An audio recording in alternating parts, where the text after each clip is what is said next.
going on, Jerome's beautiful day for some Q&A. Thank you everyone who's submitted questions. First one is Potawatomi Prophet, OG Jerome. Rouse versus Skoll, which we need to change to Skoll as opposed to Justin School. Competition update, and do you have any surprising depth chart risers this offseason? So, first question, I think that they clearly want School to be the swing tackle, be the backup for Darisaw and O'Neal. School has been taking first-team reps with Darisaw out during OTAs, and I think they're committed to having Walter Rouse kick inside as much as possible. Like Brandel had been taking first-team right guard reps during OTAs. Walter Rouse have been working with the twos, and I think that they like him inside. School, could be the new Quisenberry, could be the new Rashad Hill in terms of backup swing tackle. And in terms of depth chart risers, I don't know, Silas Bolden. We made our thoughts known with Silas Bolden. And I don't know, Juergens backup center, Howell quarterback 2. It's pretty straightforward. Levi Drake Rodriguez could get into the mix. I think Murphy or Richter, one of them really rises up. Kobe King. I think Kobe King could end up being your off-ball linebacker 4. And, Mekhi Blackman, Nudie. I mean, pretty straightforward in terms of who we see rising up. Brighton Jorgensen. Which players do you think need to step up this year or risk getting cut as cap casualties next season? So, Hockenson, we already talked about, and his contract has zero guaranteed money left, even though there's 2 years left. So he could be a candidate. If he doesn't step up, I think that he will.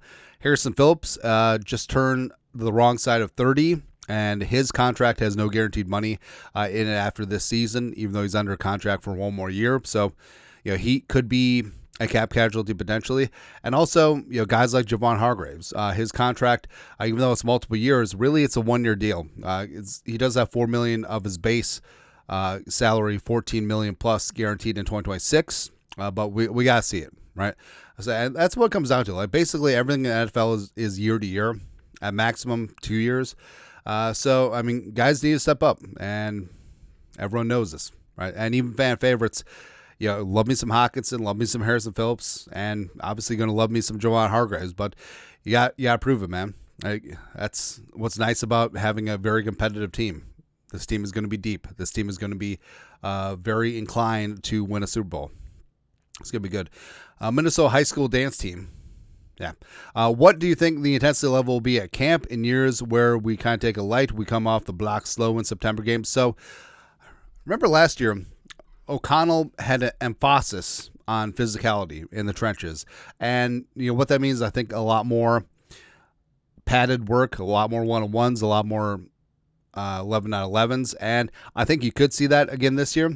But it's something that they have to balance out because you don't want guys to wear out before the season starts. You don't want a junction boys situation. Also, risk of injury goes up as the intensity level kicks up. I think that they'll find a good balance, and that's where this team starts and ends. Being physical in the trenches. That's something that they've completely pulled a 180 on with this new offensive line, with this new D line. So, got to test things out a little bit. Next, Clinton Reising, OG Jerome. When will the first team all together, and when we will see the first team all together in practice? Well, with Darisaw, he may not have any full team reps in training camp. We'll see. Obviously, he was doing some individual work during OTAs, which is fantastic to see. But first team all together, maybe, I don't know, maybe never, maybe not this year, but that's perfectly fine. In terms of when the team will be back, they'll be back on Saturday, July 26th. For welcome back practice for the fans. Talk about practice. It'll be non-padded. First padded practice will be Monday, July 28th. So right away, because I think they're off the 27th. So they're getting out to things pretty early in this camp. Lastly, JD. Imagine how lethal our offense would be if we had big play Percy Harvin paired with Jefferson. Who would stop us? I mean, Percy Harvin was just a dude, man. First round pick out of Florida. He really was the prototype for what Deebo Samuel became, when he was with his peak in San Francisco. Because Percy was just a straight up running back at times, a running back, a slot, a receiver, a return man. He was dynamic, man. And also, Percy was born a little bit too early.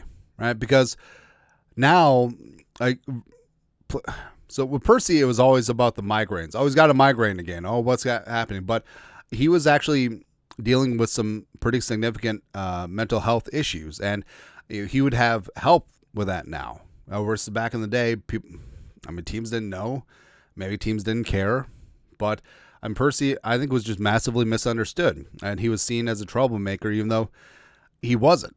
Right? He just had some stuff going on. But Percy as a talent when he's on the field, because I remember he was with Seattle when they won the Super Bowl with the Legion of Boom, and he was active 2 games that year. The Vikings game, where he whooped our ass, and then the Super Bowl, where he returned one for a touchdown.